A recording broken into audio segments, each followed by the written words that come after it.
Welcome to Dweller of the Dark. We are a channel honoring the yellowed and blackened bones of many prominent authors.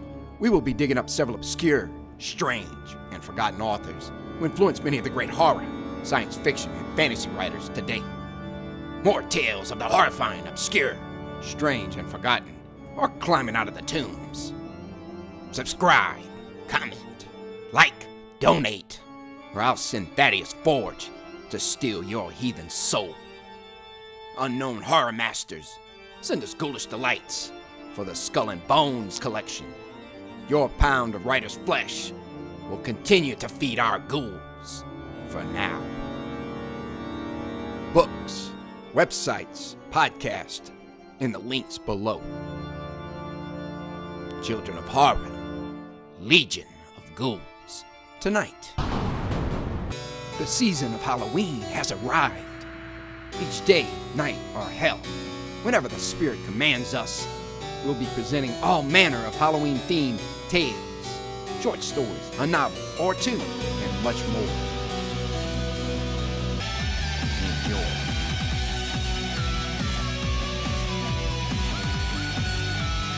The Moonlit Road by Ambrose Bierce. 1. Statement of Joel Hetman, Jr. I am the most unfortunate of men, rich, respected, fairly well educated, and of sound health, with many other advantages, usually valued by those having them and coveted by those who have them not. I sometimes think that I should be less unhappy if they had been denied me, for then the contrast between my outer and my inner life would not be continually demanding a painful attention. In the stress of privation and the need of effort, I might sometimes forget the somber secret, ever baffling the conjecture that it compels. I am the only child of Joel and Julia Hetman. The one was a well-to-do country gentleman, the other a beautiful and accomplished woman to whom he was passionately attached, with what I know now to have been a jealous and exacting devotion. The family home was a few miles from Nashville, Tennessee, a large, irregularly built dwelling of no particular order of architecture, a little way off the road, in a park of trees and shrubbery. At the time of which I write, I was 19 years old, a student at Yale. One day I received a telegram from my father of such urgency that in compliance with its unexplained demand, I left at once for home. At the railway station in Nashville, a distant relative awaited me to apprise me of the reason for my recall. My mother had been barbarously murdered. Why and by whom, none could conjecture. But the circumstances were these. My father had gone to Nashville, intending to return the next afternoon. Something prevented his accomplishing the business in hand, so he returned on the same night, arriving just before the dawn.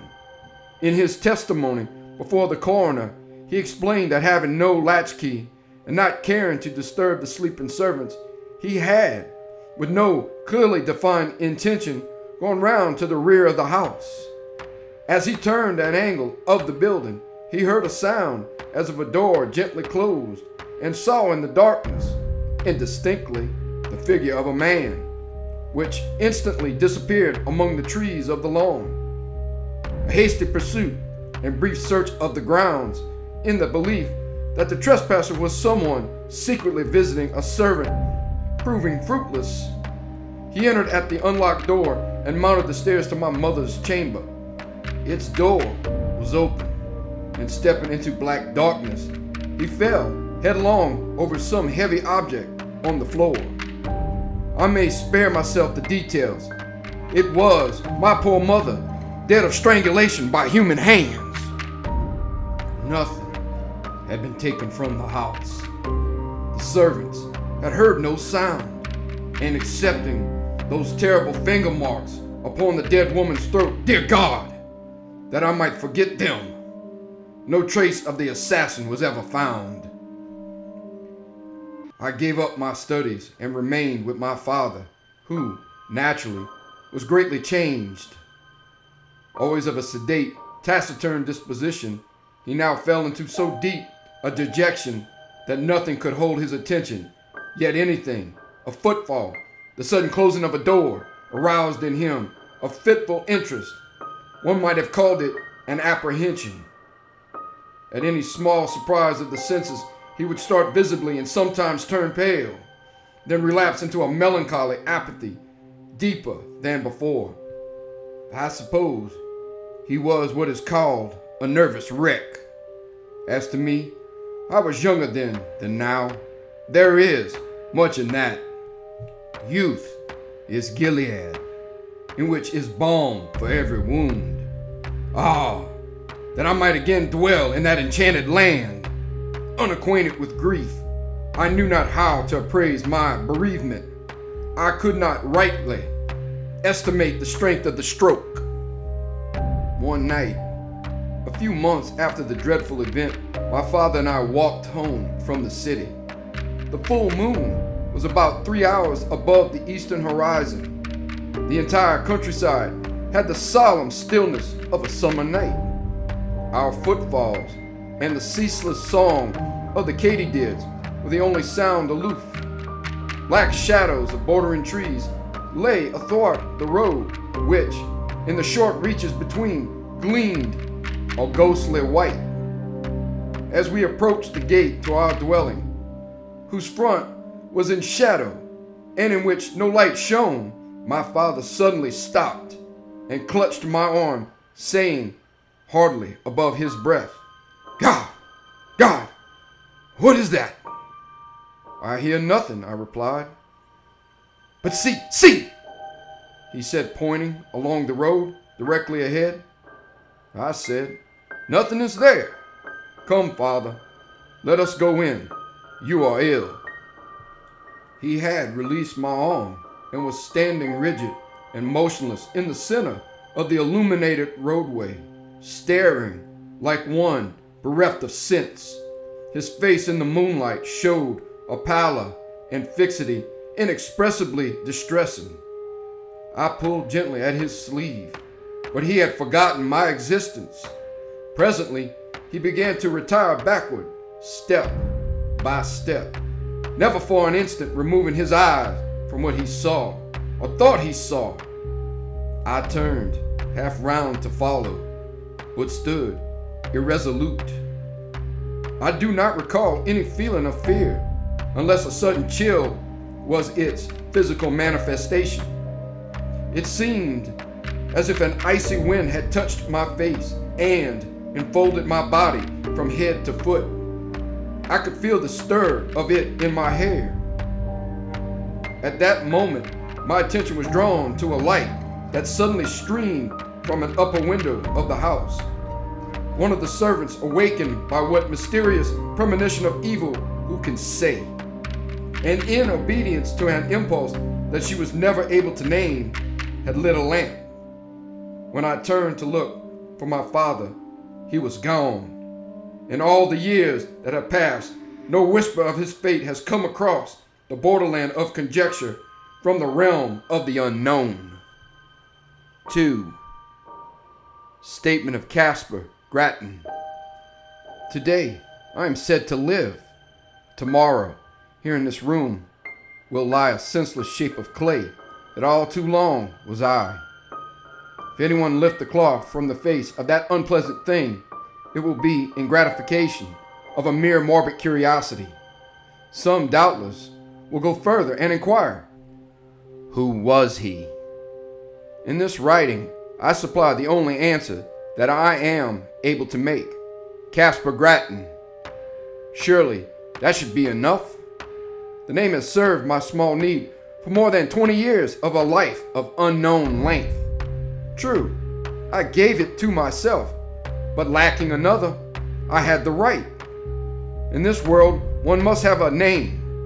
It prevents confusion, even when it does not establish identity. Some, though, are known by numbers. which also seemed inadequate distinctions. One day, for illustration, I was passing along a street of a city far from here when I met two men in uniform, one of whom, half pausing and looking curiously into my face, said to his companion, "That man looks like 767.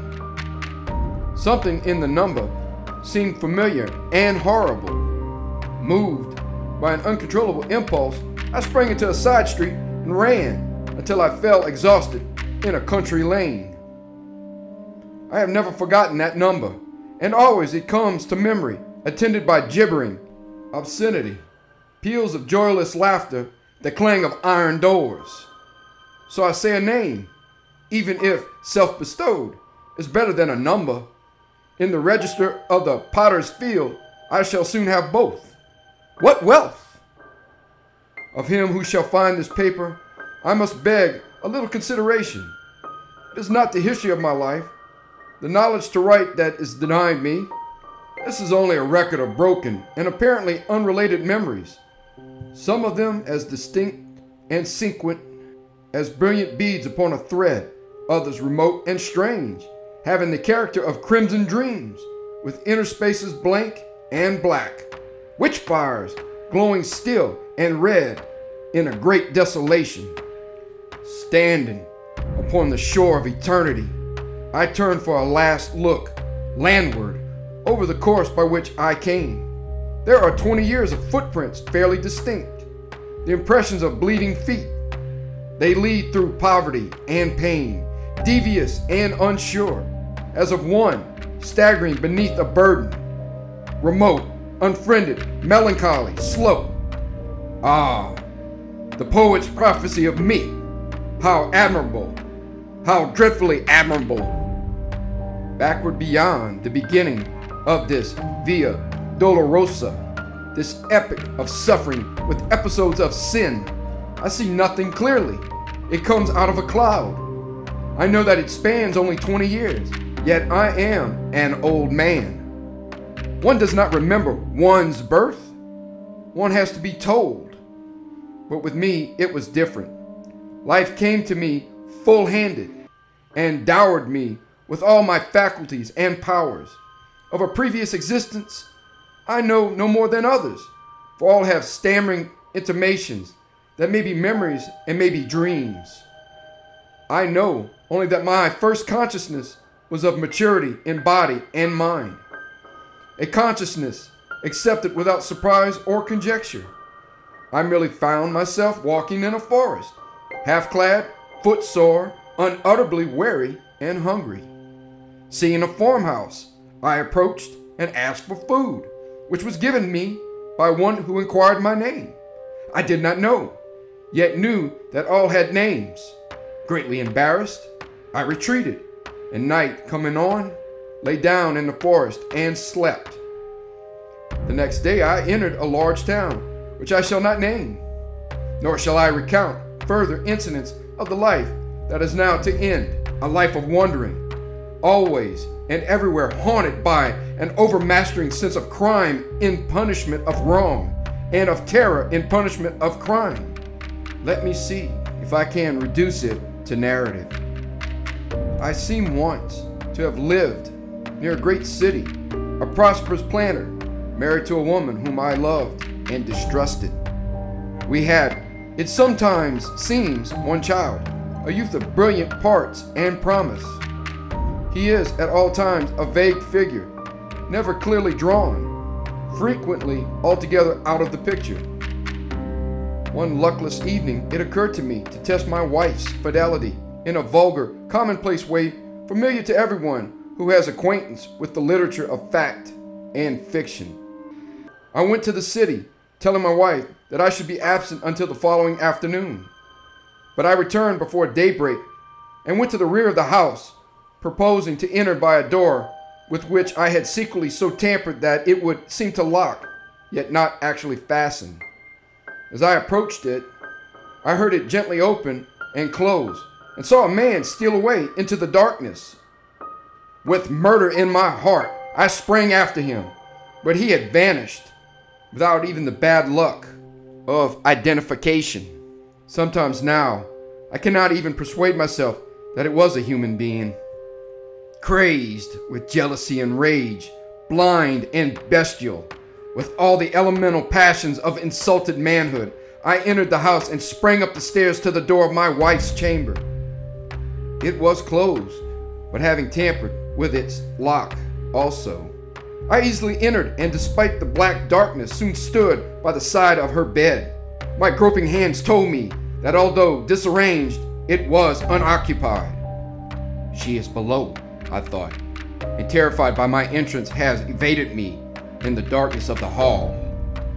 With the purpose of seeking her, I turned to leave the room, but took a wrong direction, the right one.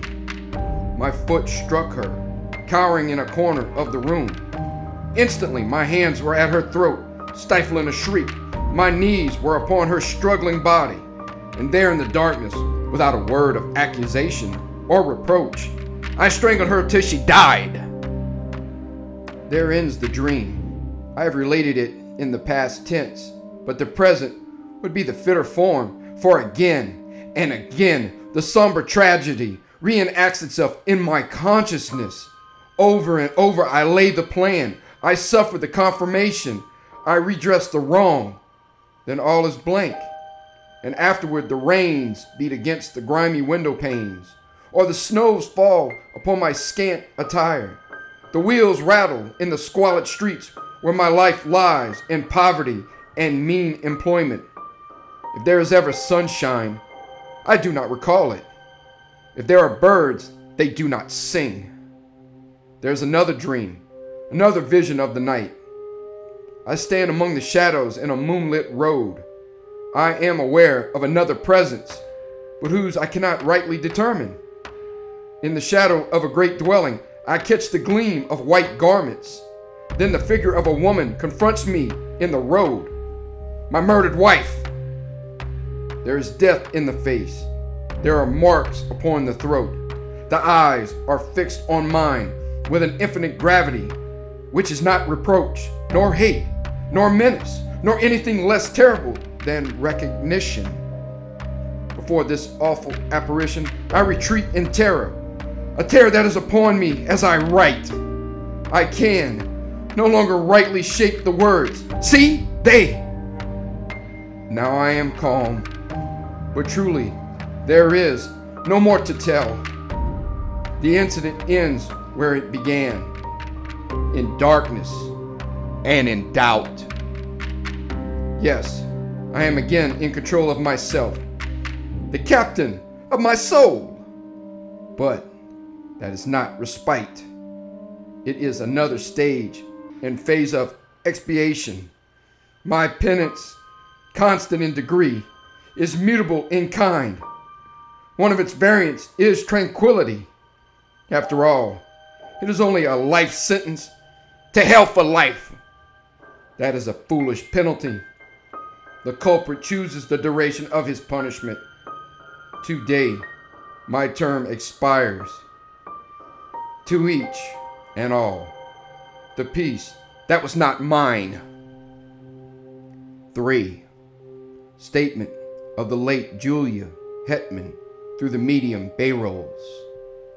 I had retired early and fallen almost immediately into a peaceful sleep, from which I awoke with that indefinable sense of peril which is, I think, a common experience in that other earlier life. Of its unmeaning character, too, I was entirely persuaded, yet that did not banish it. My husband, Joel Hetman, was away from home. The servants slept in another part of the house. But these were familiar conditions. They had never before distressed me. Nevertheless, a strange terror grew so insupportable that, conquering my reluctance to move, I sat up and lit the lamp at my bedside. Contrary to my expectation, this gave me no relief. The light seemed rather an added danger, for I reflected that it would shine out under the door, disclosing my presence to whatever evil thing might lurk outside. You that are still in the flesh, subject to horrors of the imagination, Think what a monstrous fear that must be which seeks in darkness security from malevolent existences of the night. That is to spring to close quarters with an unseen enemy, the strategy of despair. Extinguishing the lamp, I pulled the bedclothing about my head and lay trembling and silent, unable to shriek, forgetful to pray. In this pitiable state, I must have lain for what you call hours. With us, there are no hours. There is no time. At last it came, a soft, irregular sound of footfalls on the stairs. They were slow, hesitant, uncertain, as of something that did not see its way. To my disordered reason, all the more terrifying for that, as the approach of some blind and mindless malevolence to which is no appeal. I even thought that I must have left the hall lamp burning, and the groping of this creature proved it a monster of the night. This was foolish and inconsistent with my previous dread of the light. But what would you have? Fear has no brains. It is an idiot. The dismal witness that it bears and the cowardly counsel that it whispers are unrelated. We know this well, we who have passed into the realm of terror, who skulk in eternal dust among the scenes of our former lives, invisible even to ourselves and one another, yet hiding forlorn in lonely places, yearning for speech with our loved ones, yet dumb, and as fearful of them as they of us. Sometimes the disability is removed, the law suspended. By the deathless power of love or hate, we break the spell. We are seen by those whom we would warn, console, or punish. What form we seem to them to bear, we know not. We know only that we terrify even those whom we most wish to comfort, and from whom we most crave tenderness and sympathy. Forgive, I pray you, this inconsequent digression by what was once a woman. You who consult us in this imperfect way, you do not understand. You ask foolish questions about things unknown and things forbidden. Much that we know and could impart in our speech is meaningless in yours. We must communicate with you through a stammering intelligence in that small fraction of our language that you yourselves can speak. You think that we are of another world. No, we have knowledge of no world but yours. Though for us it holds no sunlight, no warmth, no music, no laughter, no song of birds, nor any companionship. Oh God, what a thing it is to be a ghost, cowering and shivering in an altered world, a prey to apprehension and despair. No, I did not die of fright. The thing turned and went away. I heard it go down the stairs, hurriedly, I thought, as if itself in sudden fear. Then I rose to call for help. Hardly had my shaking hand found the doorknob when, merciful heaven, I heard it returning. Its footfalls as it remounted the stairs were rapid, heavy, and loud. They shook the house. I fled to an angle of the wall and crouched upon the floor. I tried to pray. I tried to call the name of my dear husband. Then I heard the door thrown open. There was an interval of unconsciousness, and when I revived, I felt a strangling clutch upon my throat, felt my arms feebly beating against something that bore me backward, felt my tongue thrusting itself from between my teeth. And then I passed into this life. No, I have no knowledge of what it was. The sum of what we knew at death is the measure of what we know afterward, of all that went before. Of this existence, we know many things, but no new light falls upon any page of that in memory is written. all of it that we can read. Here are no heights of truth overlooking the confused landscape of that dubitable domain. We still dwell in the valley of the shadow, lurk in its desolate places, peering from brambles and thickets at its mad, malign inhabitants. How should we have new knowledge of that fading past? What I am about to relate happened on a night. We know when it is night, for then you retire to your houses, and we can venture from our places of concealment to move, unafraid about our old homes, to look in at the windows, even to enter and gaze upon your faces as you sleep. I had lingered long near the dwelling where I had been so cruelly changed to what I am, as we do while any that we love or hate remain.